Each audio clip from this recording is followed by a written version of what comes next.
A paz do Senhor, professores, professora, você que nos acompanha desde o segundo ciclo da lição do discipulado e agora iniciando mais um trimestre com o terceiro ciclo, neste que é a EBD em Síntese Podcast, promovido pelo DENEC, e que tem como diretor nosso pastor Reinaldo Odilo, toda a sua equipe.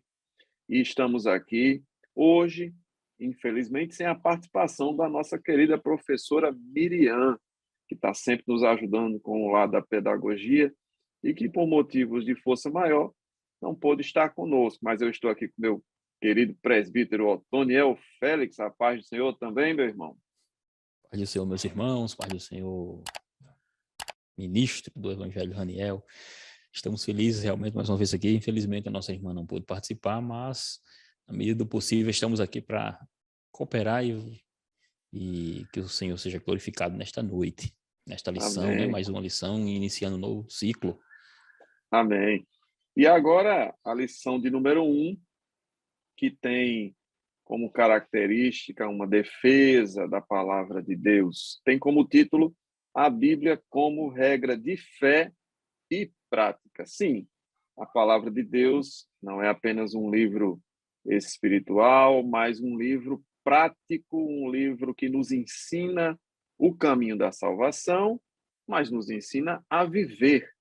E, portanto, ela deve ser levada a sério em todos os momentos da nossa vida, não apenas no momento devocional, aquele em que paramos para ler, estudar, até mesmo cultuar ao Senhor, mas quando vamos ter as nossas relações interpessoais, quando vamos assinar um contrato, né, presbítero Antoniel, o senhor que trabalha nessa área, quando nós vamos escolher os nossos amigos, escolher o nosso cônjuge, a palavra de Deus é esta bússola, este direcionamento de Deus, esta revelação de Deus para a nossa vida. O nosso texto bíblico em base, toda vez que a gente fala da palavra de Deus, é muito natural que seja escolhido o Salmo 119.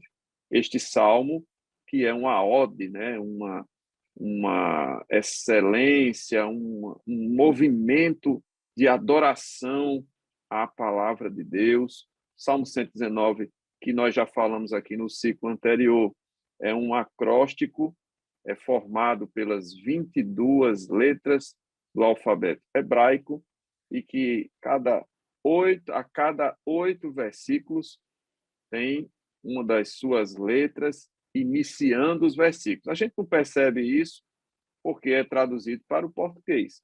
Porém, tem um cunho poético muito interessante e que, portanto, traz esta mensagem de amor à palavra de Deus, né? O texto bíblico base está em Salmo 119, o autor da lição, o comentarista, ele pincelou alguns versículos, né?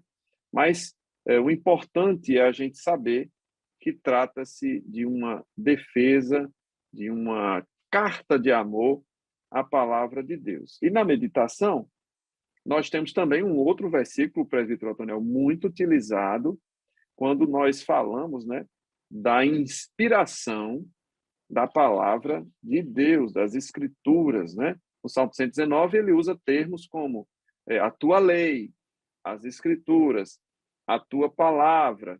Então, ele está sempre se referindo à Bíblia Sagrada, mas de várias formas, né? De forma muito rica. E ele diz assim, quando Paulo escreveu na sua segunda carta a Timóteo, versículo 16 do capítulo 3, que diz: toda escritura divinamente inspirada é proveitosa para ensinar, para redarguir, para corrigir, para instruir em justiça. Certa vez, presbítero Antônio, eu fui pesquisar redarguir, e eu achei interessante, porque o redarguir, ele faz referência a uma resposta que está sendo dada a uma pergunta, né? Então, quando alguém interpela você, você redargue, ou seja, você responde, você dá sentido a uma dúvida de alguém. Então, a palavra de Deus é esta resposta. A palavra de Deus é esta inspiração divina para nos instruir, para nos corrigir, para nos orientar. E eu quero também citar 2 Pedro 1, 20 e 21. Não poderia faltar, né? Tem alguns versículos que, quando a gente fala da palavra de Deus, eles não podem faltar. Então, Salmo 119, como um todo, 2 Timóteo 3,16, 2 Pedro 1, 20 e 21, que diz, sabendo primeiramente isto, que nenhuma profecia da Escritura é de particular interpretação, porque a profecia nunca foi produzida por vontade de homem algum, mas os homens santos de Deus falaram inspirados pelo Espírito Santo. E a gente estava conversando aqui antes de começar a nossa gravação, o senhor disse que tinha um exemplo, né? Já que a irmã Miriam não está aqui, a gente vai tentar aqui rabiscar, entabular uma dica pedagógica, né, presbítero Nathaniel? Mesmo sem ser, né? Mas, de Não é fato, da nossa área, mas a sim, gente gosta, acha que realmente é dá importante para a gente colocar criar isso. alguma coisa, né? Sim, vamos Se mete, tentar, né? né? A gente se mete. Vamos tentar. Uma dica interessante aqui, para que o aluno entenda, assim, o que vem a ser inspiração, porque quando falamos de inspiração, ficamos muito na teoria, né? Inspirar, você citou os versículos aí, mostra tanto o versículo que está na meditação, ela mostra essa inspiração, que a palavra é divinamente inspirada, né? E como a de Pedro também, falamos até em lição do ciclo passado, desses dois textos de uma forma mais pormenorizada, que inspirar o que seria, né? E para que o aluno viesse compreender assim de uma forma prática, o professor seria interessante dele pegar folhas de papel A4 ou qualquer outro papel que tiver em sua mão, ele entrega para cada aluno e quando ele entregar essas folhas para cada aluno, vai entregar consequentemente também um lapisinho, né? Uma caneta, um lápis, e ele vai sugerir uma cena para ele. Ele pode citar, por exemplo, ele pode dizer para cada aluno, olha, imagina só que você está em oração, são 3 horas da manhã, você é um homem de oração, ora na madrugada, às 3 horas da manhã, e nesta oração, o Senhor Jesus apareceu para você. Quando o Senhor Jesus apareceu para você, ele vai e diz assim, conheço tuas obras, sei das suas dificuldades, não temas, porque as portas estão abertas. Coloque isto no papel. Cada aluno que for colocar, você vai observar que eles vão colocar, e cada um vai colocar de uma forma diferente. A mesma mensagem ficará diferente pelo fato de cada um ter uma forma de passar, ter uma forma de escrita, ter uma cultura diferente um do outro.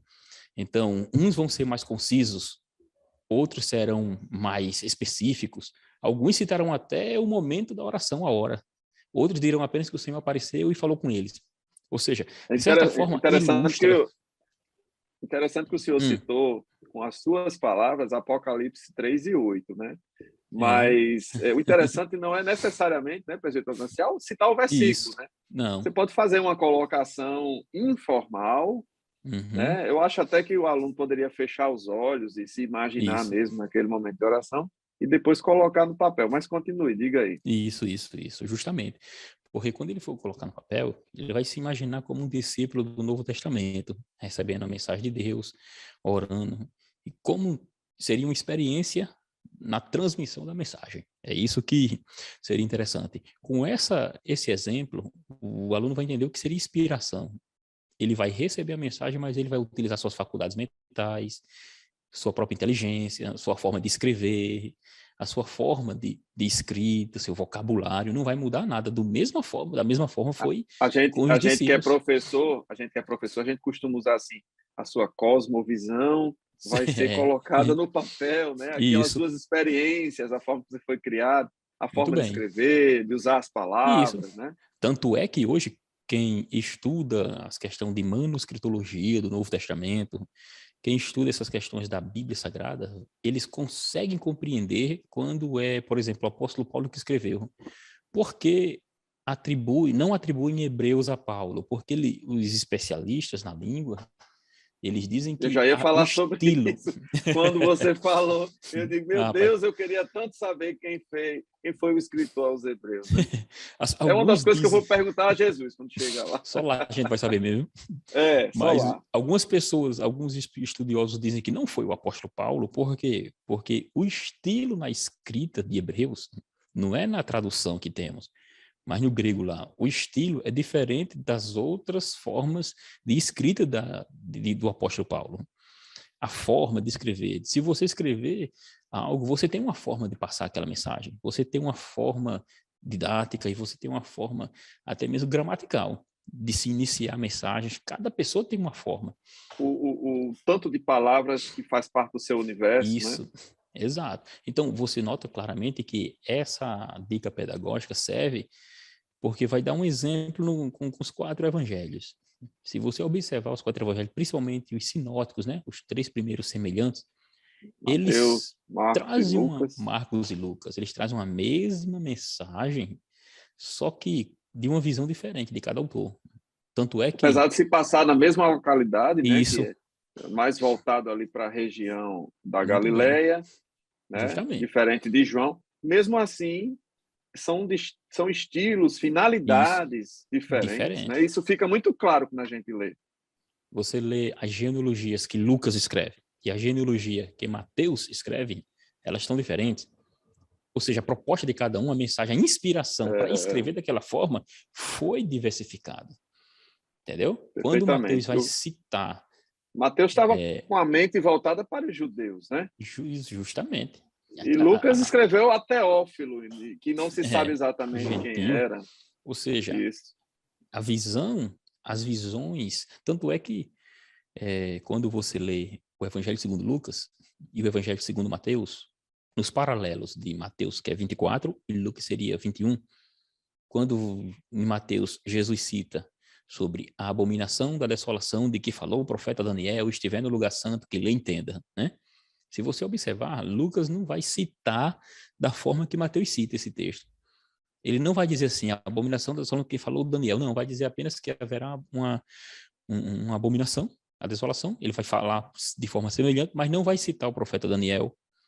Ele não vai citar...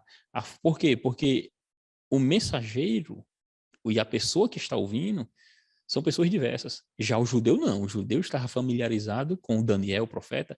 Por isso que Mateus cita muitas coisas do Antigo Testamento, porque ele quer fazer relação do Messias justamente com a visão judaica, né, que tinha. A sua Aí por isso que é finalidade interessante, para a defesa da fé cristã em isso, Cristo Jesus para o judeu era muito clara, muito forte, e influenciou o texto.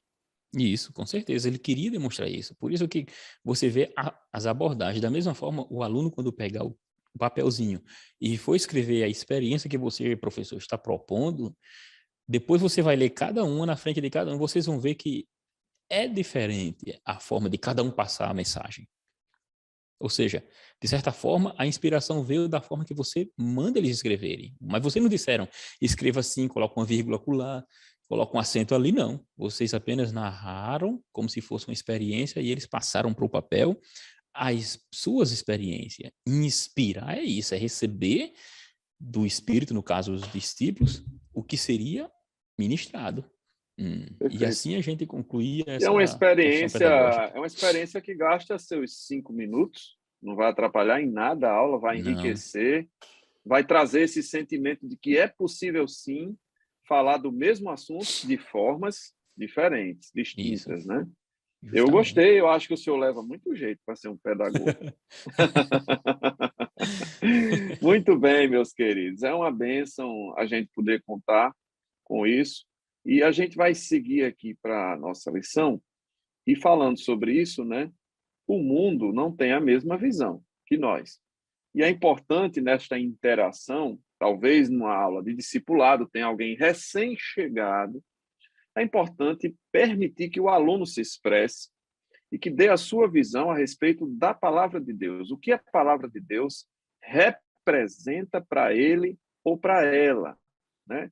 E o professor precisa respeitar as experiências vividas até então e, aos poucos, ir construindo a verdadeira visão que foi inspirada pelo Espírito Santo de Deus e que precisa ser passada sem que o aluno seja confrontado, né? Desrespeitado. Isso é muito importante para você, professor, que tem uma classe do discipulado e que ainda tem pessoas que carregam raízes em outras religiões, né? Para que não haja choques desnecessários, porque senão a porta vai se fechar, né, presbítero Daniel? os ouvidos não ficarão tão atentos assim. E partindo justamente do que você fala, do tema da própria lição, né? A Bíblia como regra de fé e prática. Os seus ensinamentos, eles são praticados por nós. Então, de certa forma, em algum momento vai ter choque, porque vai ter um confronto. O confronto com a minha forma de pensar, a minha forma de agir. Agora, só que nós devemos saber como levar, né? Conduzir. Muito bem. Essa questão. Eu queria citar aqui, por exemplo, que, como todas as lições bíblicas, mesmo as que não são do discipulado, nós temos estrategicamente, pelo menos uma vez no ano, ao longo dos 4 ciclos do ano, pelo menos uma vez colocadas lições com cunho apologético, né? É sempre recorrente no currículo de qualquer idade, de qualquer classe da escola bíblica dominical, as lições em que há uma defesa da Bíblia Sagrada. E eu separei aqui essa palavra apologética para você, professor, que talvez não tenha familiaridade. Essa palavra, ela é de um latim tardio, apologéticos, que através do grego tem a derivação da palavra apologia, que é uma defesa verbal, é uma defesa, você está defendendo uma ideia. Mas é que a apologética ela ganhou muita força no meio cristão. Então, a gente poderia dizer apologética cristã, mas ficou uma coisa tão característica do cristianismo que a gente fala apenas apologética, porque apologética é uma defesa, mas os cristãos têm na sua formação um caráter muito característico de defender a palavra de Deus. E, portanto, quando eu falo apologética, é como que automaticamente eu esteja dizendo a defesa da palavra de Deus, a defesa da fé cristã. E esta lição, meu caro professor, a lição de número 1, ela tem um forte cunho apologético, ou seja, nós estaremos sempre trazendo a atenção do aluno para que a palavra de Deus ganhe esta força que ela tem, para que aí sim eu aplique na minha vida. Aí você vai ver a partir do segundo tópico da lição, lições práticas, ou seja, a palavra de Deus sendo colocada na prática, porque eu já entendi, eu já coloquei na minha mente que ela é a palavra de Deus infalível, inerrante, e, portanto, a primeira parte da lição, caro professor, é importante fazer a defesa da palavra de Deus como ela é. A palavra de Deus inspirada, a gente falou aqui sobre inspiração, né? E você vai ver, você vai notar que o tópico 1 da lição inteiro, a palavra de Deus, ela tem essa defesa. No tópico 1.1, nós vamos ver o que é a Bíblia Sagrada. No tópico 1.2, a atualidade da palavra de Deus. E aí vem aquela parte que todos conhecem, né? 40 autores, 1.600 a 2.000 anos, quem foram seus autores, né? A unidade do texto, né? A parte do mais antigo livro até o livro mais recente, por volta do ano 96 depois de Cristo, você tem uma mensagem clara e concisa, mesmo com tantos autores. E o tópico 1.3, que a Bíblia é sim um livro confiável, né? Inspirado por Deus. E aí, quando a gente segue adiante, a gente já com a certeza de que ela é a palavra de Deus, a gente começa a aplicar os seus conceitos, né, presbítero Daniel? Justamente. Quando você fala sobre a apologética, de fato, isso faz parte do universo cristão de uma forma bem, de fato, vamos dizer assim, plena. Porque já logo no início da igreja, ali o apóstolo João, o Evangelho segundo João, e suas cartas também, elas têm um cunho apologético muito forte mesmo. Porque no período que João, como último apóstolo, né, a igreja, os apóstolos todos já tinham ido para a glória, e João, como o último apóstolo, teve diante de uma ideia que começou a surgir, uma filosofia chamada de gnósticas, os gnosticismos, né? Na verdade, gnosticismo, vem da palavra, na verdade, é uma palavra grega que significa conhecer, conhecedor, sábio, porque eles afirmavam que conhecer a Deus seria através do próprio saber, da sabedoria. E o problema do gnosticismo É como se era fosse um que embrião da filosofia, né? isso, até porque eles eram, inclusive, filósofos mesmo. Eles eram De filósofos. origem grega, né? E Isso, outras ideias justamente. da época. Era um conjunto de correntes filosóficas e religiosas, vamos assim dizer. Entendeu? Filosóficos e religiosas e sincrética, tinha mais essa. Oriunda ali Misturava Isso, coisas do Egito com coisas da Grécia, com coisas de Roma. justamente. Oriundo do Mediterrâneo, né, como se chama ali. Aí o que no início do primeiro século ali, qual foi o problema do gnosticismo e atrapalhou muito a igreja? Era que uma das afirmações uma das afirmações deles estava relacionada justamente à questão do universo material, chamado cosmos, né? Foi uma criação lá, eles chamavam de emanação imperfeita de Deus, o Supremo, que eles chamavam de demiurgo. Olha só, no final das contas, eles negavam, se a matéria era má, eles negavam Jesus humano, encarnado, o verbo feito carne. Por isso que João, ele Que é inicia logo defendido dizendo, muito fortemente exatamente, seu evangelho, né? Capítulo justamente, 1. ele estava combatendo de uma forma precisa essa ideia Clara, errada de Cristo. objetiva, né? Porque Fazendo negar apologética da palavra de Deus isso, já durante a sua escrita, né? por isso que ele diz, olha, no princípio, ele era o verbo era estar com Deus, o verbo era Deus, se fez carne, habitou entre nós, vimos a sua glória. Ou seja, ele vai defendendo a sua forma de ver, até porque ele viveu com o próprio Cristo, é isso? Viveu com Cristo. Então, ele praticava as escrituras sagradas, porque era a sua regra. Ele não poderia sair daquela visão. Você falou a respeito da formação. Interessante que nessa formação, um exemplo básico aqui, nós temos o próprio livro de Salmos, o 119, que você citou logo no início. E essa formação da Bíblia, o livro de Salmos, ele vai estar dentro de esse Salmo 119, ele vai estar dentro de um conjunto, de uma divisão que eles faziam, de 5 livros, eles chamavam. 5 livros os salmos eram divididos em 5 partes, né? 5 livros. O Salmo 119, ele estava ali justamente no livro 5, que vai do 107 ao 150. E é interessante que os salmos, eles tinham umas características.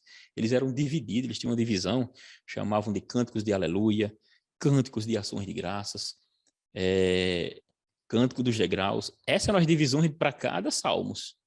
O livro no caso, o 150, ele está dentro dos chamados cânticos da criação, que são reconhecendo a obra de Deus sobre a criação. E por que eu estou falando sobre isso aqui? Porque logo no início, como nós temos aqui o livro de Salmos, ele está falando da prática. O livro de Salmos era um livro muito prático, porque muitas das passagens que ali estão, foram de fato a prática e a vivência do povo hebreu, desde a saída do Egito até o estabelecimento da Terra Prometida e até mesmo após, como os Salmos de Davi, quando ele conta suas vitórias sobre os reinos inimigos. Por isso que os Salmos O eram fato de a estar num harpa formato cristã deles. poético, né? O fato de Isso. estar num formato poético não tira a praticidade, a Não, importância, e tanto é que Jesus Cristo citava abundantemente o livro de Salmos, justamente. né? Até porque profetizava sobre ele mesmo, né? Isso. E ele é muito prático, porque o próprio Salmos, né, a palavra Salmos, o hebraico ali é Tehillim, seria louvores. Aí quando traduz ali para, no caso a nossa língua aqui, o que é Salmos, que vem já do grego, significa música. E na Bíblia de Estudo Pentecostal já diz que seria uma músicas para tocar com instrumento de cordas. É interessante essas questões porque você passa a ideia e mostra um panorama geral para cada aluno de como seria realmente essa prática na vida do povo do Antigo Testamento e Não há, agora no não Novo há, Testamento. não há um Hum, distanciamento da palavra de Deus do nosso não, dia a não. dia, do nosso cotidiano. Pelo contrário, né? É isso que o senhor está dizendo. Eu vivi uma experiência, só contar aqui, fazer um pequeno parênteses, de alguns anos atrás, eu passei por um momento de dificuldade, presbítero Otoniel, eu estava lendo a palavra de Deus, tomando café, eu gosto muito de café, e eu chorava por uma luta que eu estava vivendo, e caiu uma lágrima dentro da minha xícara de café. E na hora que isso aconteceu, caiu uma lágrima dentro da xícara de café, eu li Salmo 102, versículo 9, que diz assim: pois tenho comido cinza como pão e misturado com lágrimas a minha bebida. Já Rapaz, pensou? Que foi experiência prático forte. mesmo aí. Foi. Então, aquilo me assustou. Eu tomei um susto com aquilo. Eu parei E de você chorar não, na hora. e você não sabia nem que estava aquele texto Não, ali. não, eu estava lendo assim para o Senhor me consolar e eu vi assim, rapaz, eu choro, eu passo por angústia, caiu uma lágrima na bebida. Aconteceu isso com aquele salmista milênios atrás. Então veja que livro maravilhoso, que praticidade, que vivência do dia a dia e que pode ser aplicado na nossa vida, assim como está no Salmo 119, versículo 105. Lâmpada para os meus Para os pés é meus a tua palavra pés, e luz para luz o para os meu meus caminhos. caminho. É ela quem nos Você, ilumina, né? você vê os Salmos, por exemplo, lá conta a história do próprio Davi, quando foi perseguido pelo seu próprio filho, aquele problema do próprio filho dele, Absalão, né? Absalão. Você vê as histórias dos reis de Israel nos próprios Salmos. Por exemplo, o Salmo 20 e o 21, o 20 era um cântico antes das guerras, o 21 era um cântico após a vitória.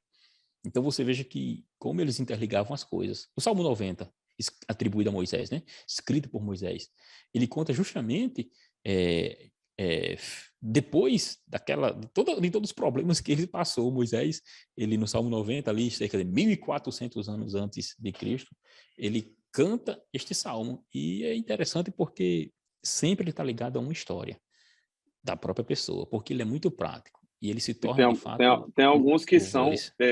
são momentos da história. Eu estava lendo o Salmo 46, e um dia desse eu me espantei, porque é algo que a lição fala, caro professor. A palavra de Deus, ela só pode ser interpretada com a ação do Espírito Santo de Deus. Ele é um livro de fé e prática. Precisa haver a ação do Espírito Santo. Então, eu estava lendo Salmo 46 e vi que ele tem 3 momentos na história. O momento em que estamos vivendo, o momento em que somos arrebatados e estamos nas bodas do Cordeiro, e o momento pós, em que ele volta para acabar as guerras, né? Ele faz cessar as guerras. Então, eu fiquei abismado, porque eu percebi toda a história humana em apenas 11 versículos. Olha que coisa curiosa. Salmo 46, aí você está na terra, se você perceber, você no versículo 4, você já pula para as bodas, você está no céu, contemplando o próprio Deus, e no versículo 9, ele já está de volta, acabando com as guerras, né, da grande tribulação. Então, o livro de Salmos, ele é esta riqueza, ele é esta profundidade, essa praticidade, e como a palavra de Deus é um livro de profundo cunho espiritual e prático, né? Então, a Bíblia, inclusive, presidente Antonel, no tópico 1.3, ele diz assim, a Bíblia afirma ser um livro inspirado por Deus, mas é apenas ela. E eu depois fiquei meditando, eu digo, realmente, há outros livros, né? Corão, outros livros que religiosos escreveram, mas somente a Bíblia, E somente há a uma palavra de diferença Deus, muito grande. né? A diferença muito grande também Afirma na Bíblia isso. Sagrada. Há uma diferença, como você disse, só ela diz que é inspirada. E nós temos vários livros, textos de religiões que se dizem ser a palavra de Deus. Como você citou o Corão ou Alcorão, tanto faz, o É. termo é o mesmo. E as suas sharias, né, que são as É, partes lá da... a Sharia seria a lei, vamos dizer assim, penal. A parte Sim, legal legal, seria... perfeito. Aí o que acontece com o Corão? E interessante nós fazermos essa comparação. Se tem Sim, tantos livros sagrados, entre aspas, né? Qual seria de fato o verdadeiro, né? Qual seria o se há verdadeiro? tanto livro sagrado, Então, com quem eu fico? como é que nós fazemos para É, entender isso? Eu como digo é que que a eu me minha Bíblia posiciono, né? é isso. A minha Bíblia é a palavra de Deus. Aí você vai para o muçulmano, ele diz Ele que é a diz a palavra de mesma Deus. coisa. Você vai para aquela os chamados da Igreja de Jesus Cristo dos Santos dos Últimos Dias, conhecido como Mormons. Eles dizem que Sim, o livro de Mormon que eles têm, chamado de o Outro Testamento de Jesus Cristo, é a complementação da palavra de Deus. Ou seja, de profunda característica agnóstica, né? isso. Mas, irmão, aí nós vamos fazer uma comparação. O que a Bíblia fala, as suas narrativas, o contexto em que as escrituras, a Bíblia está, o contexto em que ela é a sua mensagem e o contexto dessas outras mensagens. Um exemplo claro do Alcorão, que se o Alcorão, vamos dizer assim, ele é confrontado com a Bíblia, confronta um ou outro, então, ou é a palavra e o outro não é. É a questão da excludente. Não pode os dois serem a mesma palavra de Eles Deus. são auto-excludentes. Não dá para que Isso, todos sejam, já que eles são divergentes na sua isso. mensagem. E quando eu estava dando uma analisada nessa lição, lendo ela, me veio à tona justamente essa comparação. E eu peguei aqui o texto do Alcorão, capítulo, que eles chamam de Corão, né? Alcorão, capítulo 3, o versículo 35 deles lá, juntamente com 19 e 28, eles dizem lá que claramente que seria Miriam, a irmã de Moisés, e Arão, seria a mesma Maria, mãe de Jesus. Negócio meio complexo aí, né? Eles Agora deu um estão nó no meu distantes aí um juízo tempão, aqui. hein? Estão distantes Deu um um nó tempão, no né? meu Tanto é juízo aqui. que tanto é que nesses textos dele existem as notas de rodapé, nas suas notas de rodapé, tentando explicar esses textos. E na nota lá do redator tinha assim, Arão, irmão de Moisés, foi o primeiro da linhagem do sacerdócio israelita. Maria, sua prima, Isabel, mãe de Iac, seria, né? Vinha de uma família sacerdotal, ou seja, misturou tudo. E no final das contas, colocou como se fosse a irmã própria, não tem como um negócio desse. Ou seja, o Alcorão, só para concluir aqui, o Alcorão não afirma que Jesus seria filho de Deus, nem seria Deus, porque, segundo está escrito lá, como Deus poderia ter um filho? Eles, na ideia deles, a questão da filiação teria que ter um relacionamento carnal aí. Deus não poderia ter filhos, como no caso conhecemos Jesus como filho de Deus. É um limitar de Deus, né? Limitar Deus. Rejeita a Mas, assim, crucificação. além dessas ideias, a gente precisa também citar, caro professor, que dentro da própria Bíblia existe uma discussão que é a Bíblia católica e os seus livros apócrifos, que também poderão ser objeto de perguntas durante a aula, né? O professor falou a Bíblia Sagrada Inspirada, mas e a Bíblia Católica, né? Como nos posicionarmos diante disso? O que se sabe é que os livros apócrifos foram inseridos na Bíblia Sagrada cerca de mais de 1000 anos depois, né? E a gente sabe disso porque conhece a história, mas o teu aluno poderá não conhecer, né? E a Bíblia que nós utilizamos no Antigo Testamento é exatamente a mesma Bíblia que o judeu utiliza e que onde os livros apócrifos foram inseridos. Então existe essa divergência, são livros que não têm comprovação da inspiração divina, isso é muito importante, para que o aluno não fique confuso, porque se a gente sabe que o Corão, o livro de Maomé, o livro dos espíritas e tal, a gente não tem essa inspiração, a gente não pode ter essa confusão entre a Bíblia Sagrada tal qual utilizamos e a Bíblia católica com seus livros apócrifos, correto, professor? Isso. Como nós estávamos dizendo, porque há uma diferença aí. Esses livros chamados de apócrifos, eles foram, no caso da Bíblia conhecido como católica, que você falou, eles foram acrescidos, né? Acrescidos aos originais, e são daquele período que chamamos de interbíblicos, ou seja, entre Malaquias e Mateus temos aí um hiato, né, de 400 anos, que alguns teólogos chamam de silêncio profético, ou seja, não havia revelação de Deus até chegar João Batista, e nesse meio termo, era um período muito conturbado, então teve os Macabeus, teve Tobias, Judite, primeiro e segundo Macabeus, Baruque, Sabedoria e Eclesiástico. Foram os livros que foram acrescentados. Sim, ainda tem algumas porções no livro de Daniel, certo? E Esther. A isso se chama cânone de Trento, né? Que são o conjunto dos livros O que local foram onde inseridos, eles... né? Isso. Porque Isso, foi no justamente... Concílio de Trento, em 1546, ou seja, 15 séculos e meio E depois, lembre, né? professor, que isso foi como resposta a reforma protestante que estava no auge, né? Isso, Então, isso. para Então, haver essa ali... inserção, ela não macula a Bíblia Sagrada, desde que haja consciência do teu aluno de que a Bíblia Sagrada ela é formada pelos nossos 66 livros, que para o judeu é uma quantidade menor, porque há uma subdivisão de livros, né? Os livros históricos, principalmente, foram subdivididos, mas que o conteúdo é o mesmo. A gente tem, por exemplo, aqueles achados das cavernas, né, de Qumran, que mostram que o conteúdo dos escritos que estavam guardados lá por 2000 anos era exatamente o mesmo daquilo que nós utilizamos até hoje.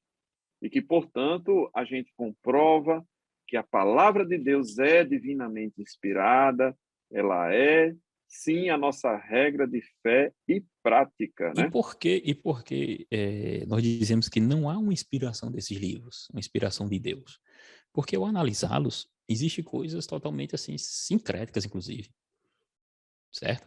Existe alguém querendo expulsar demônios com a fumaça de um peixe.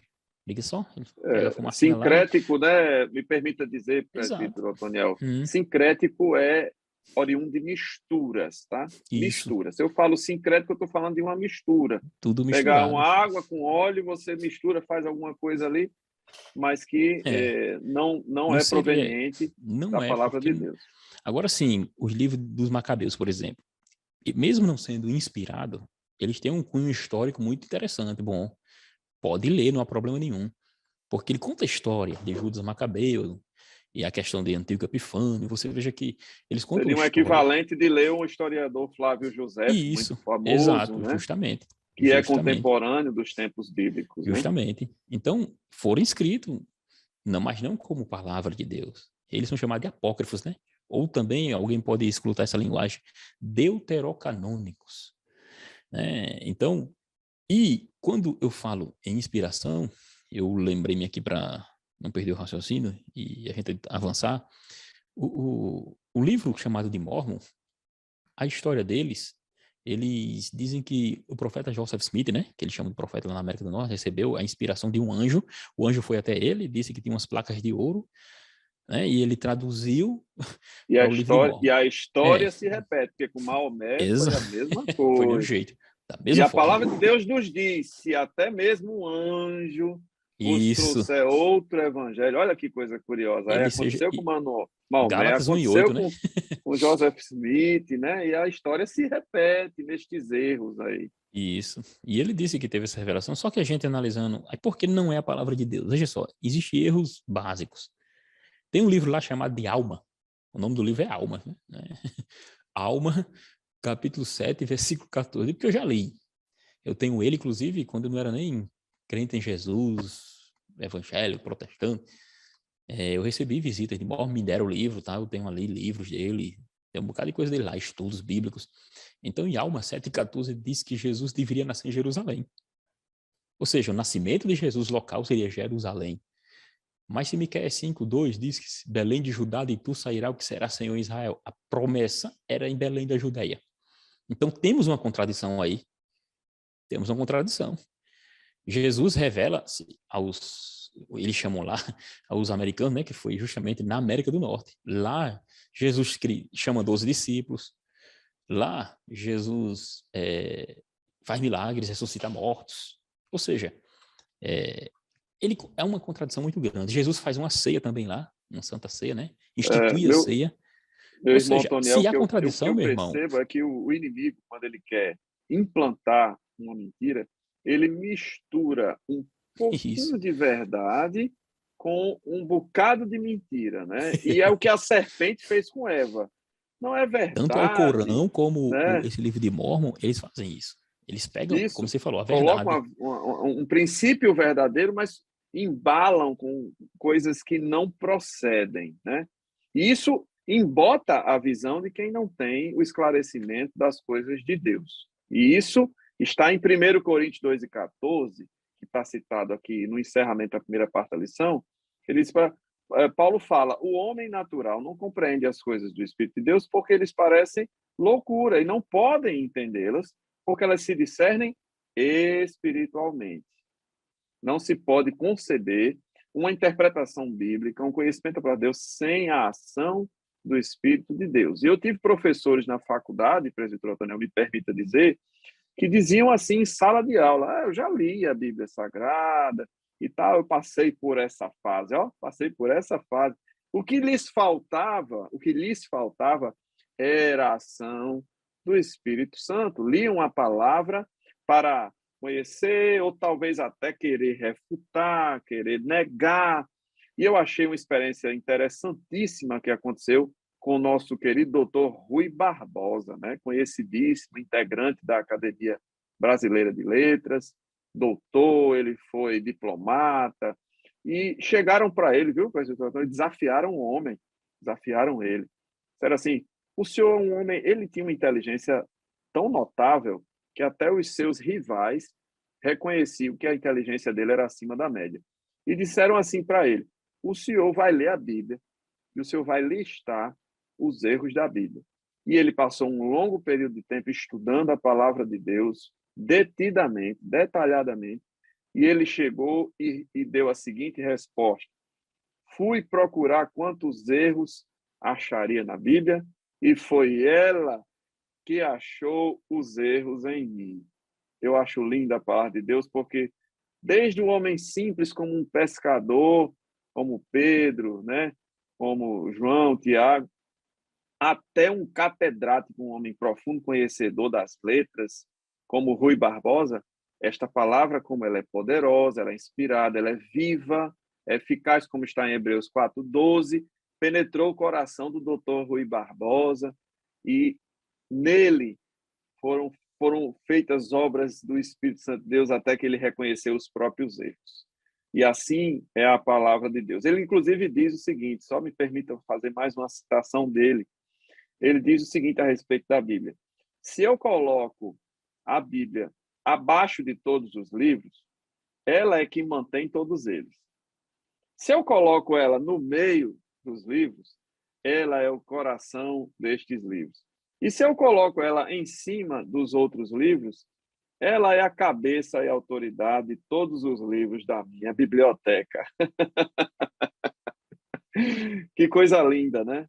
É muito linda a palavra de Deus. A palavra de Deus é fantástica porque ela é viva. Se ela fosse apenas um livro, ela não faria o quê?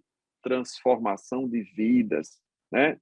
E aí a gente tem aqui a segunda parte da lição, a Bíblia como nossa vida, ela orienta a nossa vida espiritual, ela é uma bússola, ela é um guia.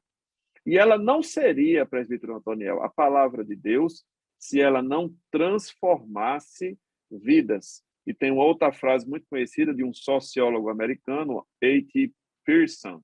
Ele diz o seguinte: enquanto outros livros informam e poucos reformam, só este livro transforma. Não é verdade? É como diz Billy Graham, que aí está citado na lição, né, um grande evangelista norte-americano, pastor batista. Ele diz: a Bíblia é confirmada pelo seu poder de transformar vidas. Por que ela é a palavra de Deus, presbítero Antoniel? Porque ela transforma. Ela nem faz reforma, nem troca reboco, nem bota pintura. Ela transforma, não é verdade? Então, ela como a nossa lição também traz um tópico, diz, a Bíblia então é confiável. Então, ela é confiável. Perfeitamente, perfeitamente. Se ela é confiável, o que está escrito nela, os seus eventos foram verdadeiros. Apesar de ter sido muito atacada, e ainda é, né? Um dos livros são mais atacados no mundo é a Bíblia Sagrada. Não tenha Por dúvida. ateus céticos, ateus... Não É a tenha mesma dúvida. coisa, né? E por isso Agnóstico. mesmo a EBD, a nossa EBD, ela se preocupa em sempre estar renovando o seu currículo e trazendo conteúdos apologéticos, né? Isso. E interessante que e justamente as descobertas, vamos assim dizer, as descobertas da história, arqueologia, ciências, essas ciências, eles vão, de certa forma, confirmando a Bíblia Sagrada. Confirmando. Porque, imagina só, em um período, na época que é atribuído a Moisés o livro de Jó, né? Em um período em que as pessoas das regiões ali, né, afirmavam que a terra estava suspensa, não, em hipótese nenhuma. A Terra, o planeta que vivemos, ela era, alguns diziam que havia um elefante a carregava ela nas costas, outros diziam que ela estava segurada com cordas, ou seja, havia toda uma mitologia com relação a essa questão. Mas Jó, lá no caso, vai citar de uma forma bem clara, e ele é interessante que ele vai ser cientificamente exato. É assim? Jó Mesmo 20... sendo considerado o livro mais antigo, Isso. cronologicamente falando, da Bíblia, é No... um dos que tem uma maior Isso. profundidade científica, não é? Interessante, né? Isso. Ele vai Ele dizer... fala da Ursa Maior, que é uma constelação. Então, e Que no coisa capítulo profunda, né? 26, e no capítulo 26 e o versículo 7, ele com certeza ele não entendia muito bem o que estava citando, mas ele cita, né? Você veja a Aí vem inspiração a de fato inspiração de divina. Deus em mostrar É, para ele, é uma coisa onde divina, ele porque diz não tinha assim, como saber. Não tinha a terra, telescópio, como é que ele ia saber é, disso? então, que a terra estava suspensa sobre o nada e sobre o vazio, o norte se estende ao vazio. Rapaz, uma revelação exata do que temos hoje. Exata. 40:22 de Isaías. A terra, como temos hoje, é redondinha. Isaías diz que o Senhor assenta-se sobre a cúpula, ou círculo, ou abóbora da terra, ou seja, domo, ou seja, para demonstrar que a terra ela tem um formato diferente. Com isso, irmão, você veja que nós observamos que, cientificamente até, ela seria exata. Por exemplo, impõe limites nos mares, a vida está no sangue, capítulo 17 de Levíticos, a doença pode ser espalhada por contato físico, ou seja, tudo isso eram instruções que estavam nas Escrituras Sagradas, na Bíblia. E essas Sabedoria instruções, divina na lei de sabedoria Moisés divina. Então, né, e nas as práticas leis cotidianas de um dietéticas, né? povo, isso, né, de saúde pública, né, Uhum. leis profundas que até hoje são base para o mundo jurídico, que nasceram pela orientação de Deus, né, pela orientação de Deus através do seu servo Moisés. Então, portanto, professor, você tem na sua mão um livro que deve ser levado a sério não só para a vida devocional, mas para a vida prática. E na segunda parte da lição, a gente vê a necessidade de frisar isso, mais ainda na terceira parte da lição, onde ele fala, tópico 3.1, a vida com a família, presbítero Otoniel. Certa vez o pastor Reinaldo Odilo, nosso diretor do DENEC, em uma de suas pregações, ele citou que o primeiro grande campo de treinamento na vida de um homem e de uma mulher é a sua família. E isso realmente é interessante porque existe um projeto de Deus na família e neste âmbito, neste local, nesse ecossistema, vamos dizer assim, nós somos treinados para virarmos cidadãos, para virarmos pessoas de bem, para recebermos a educação, para aprendermos a nos relacionar, né? Porque viver em família, todos sabemos, não é fácil, mas foi um projeto de Deus, foi Deus que criou assim, para nos desenvolver como seres humanos, né? Isso fala no tópico 3.1 da lição. Pode analisar que logo quando o Senhor cria os céus e a terra, o que ele faz? O homem, a mulher, e determina que eles fossem frutíferos. Ou seja, o Senhor é um Deus de família. Não é assim? Você observa que na criação a família está presente. E quando falamos de famílias, falamos de unidade. Consequentemente, isso vai se estender. Se o ser humano é um ser humano de família, isso vai se estender, como no tópico 3.2, na vida no trabalho. Isso vai se estender no 3.3, na vida para com o próximo, porque tudo se aprende primordialmente no seu familiar. No seu familiar você Perfeitamente. começa os Hoje em dia, relacionamentos. viu, presbítero Antônio, hoje em dia a gente vê um movimento, principalmente nos países de primeiro mundo, curiosamente, um movimento de pessoas que vivem isoladas umas das outras e imersas no mundo da tecnologia, imersas no metaverso, ou seja, vida digital, mas que elas não sabem trocar duas palavras no elevador. E a palavra de Deus, ela nos dá esse alerta. Olhe, a palavra de Deus é a sua regra de fé e prática cotidiana, com o seu pai, com a sua mãe, com o seu irmão, com o seu cônjuge. com o seu colega de trabalho, com o seu patrão. E a gente vê em todo o Novo Testamento orientações muito claras a respeito disso. Inclusive, o apóstolo Paulo, se não me falha a memória, ele diz, olha, você tem que obedecer o seu patrão como se estivesse obedecendo o próprio Deus. Então, existe uma praticidade muito grande na vida cotidiana dos crentes quando se utiliza a Bíblia Sagrada como regra de fé e prática, não é assim? Isso, isso. Porque uma vez que ela é minha regra de fé e prática, eu estarei justamente praticando o que ela Pautando determina. as minhas ações, as minhas Minha vida, escolhas, a minhas minha vida escolhas, neste livro, justamente né? no que ele afirma que deve se fazer, o que se não deve. Se ele diz que eu não devo roubar, isso além de ser uma questão ética, moral do ser humano, ela também é um princípio para o homem cristão que crê em Deus. E você observe que quando falamos de família, só a Bíblia veio trazer de fato uma conotação o que de unidade em família, porque como era a família nos tempos antigos e como é a família nos dias de hoje. Vou dar um exemplo aqui bem geral. Na época romana, por exemplo, tanto é que o termo matrimônio, né, vem justamente do casamento, a mulher vinha para a casa do rapaz e ao chegar, ela era o patrimônio dele. Por isso que é matrimônio. Ou seja, tinha uma relação patrimonial. Então ele tinha a mulher para se relacionar sexualmente nas prostituições, a que era casada oficialmente para lhe gerar seus descendentes, e por isso que a sociedade era totalmente fora do contexto. Aí as escrituras colocam tudo no lugar. O homem seja marido de uma só mulher, obedeça aos vossos senhores no trabalho. Os irmãos tratem os mais velhos, os mais novos, né? Tratem os mais velhos como se fossem...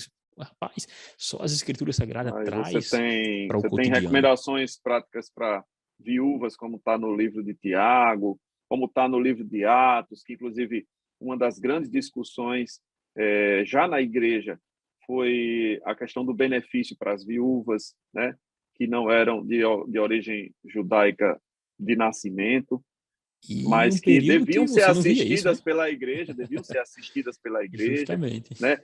A partir daí foram instituídos os diáconos para Uhum. justamente ajudar a cuidar das pessoas que tinham carências financeiras e outras ajudas, né? Porque naquele tempo perdeu o marido, perdeu o sustento por completo, não tinha Acabou-se. INSS não, né?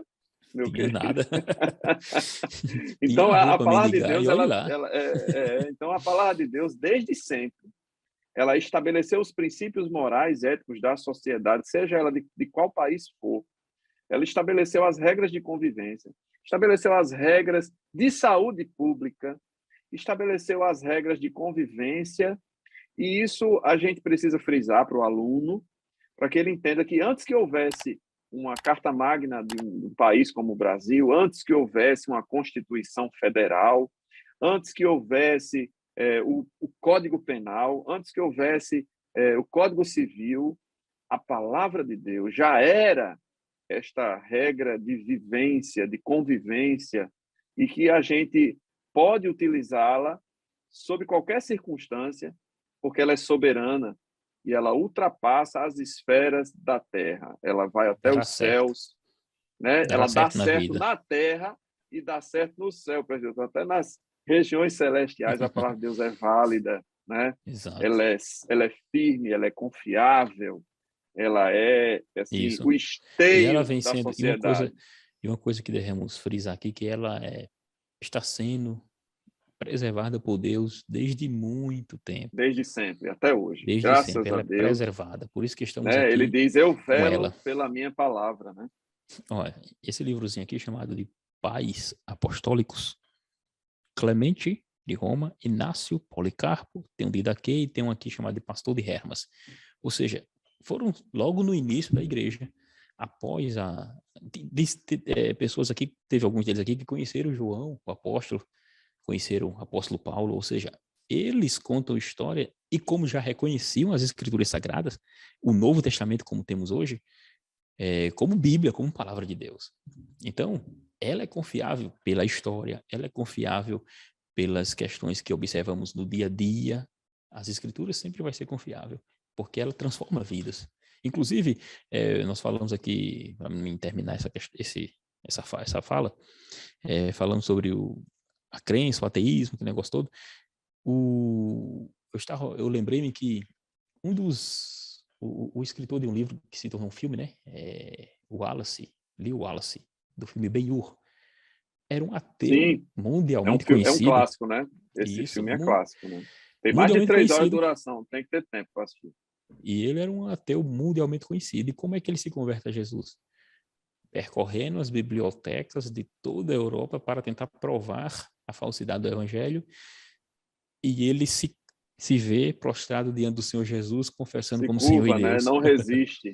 Só a Bíblia faz isso. Só a palavra de Deus faz isso. E eu louvo a Deus por ela ter nos alcançado, ter alcançado você, professor, ter alcançado teu aluno na classe do discipulado. E aqui a gente se despede, eu pelo menos me despeço e desejo uma excelente aula para você, para o seu aluno, que esta palavra de Deus transformadora alcance a todos nós. E aqui eu me despeço saudando você com a paz do Senhor. Também me despeço. Se o professor Daniel está despedindo, também me despeço. Mas o senhor fique à Saúde. vontade, faça as considerações finais. Utilize o tempo que a irmã Miriam nos deixou. É que é bom sempre brincar, né? Paulo disse que recriava-se com os irmãos, então a gente está se recriando. Sim, estamos aqui nos Então nós divertindo também nos despedimos, agradecemos, continue compartilhando, acessando inclusive comentando, que nós agradecemos muito e o Senhor Deus, Ele fará maravilha em sua vida, e que esse podcast, esse momento aqui que nós fizemos, seja uma bênção para a sua vida. Que o Senhor Deus abençoe, e agradeço em nome de Jesus mais uma vez, e amém. Amém. A paz do Senhor. Paz do Senhor.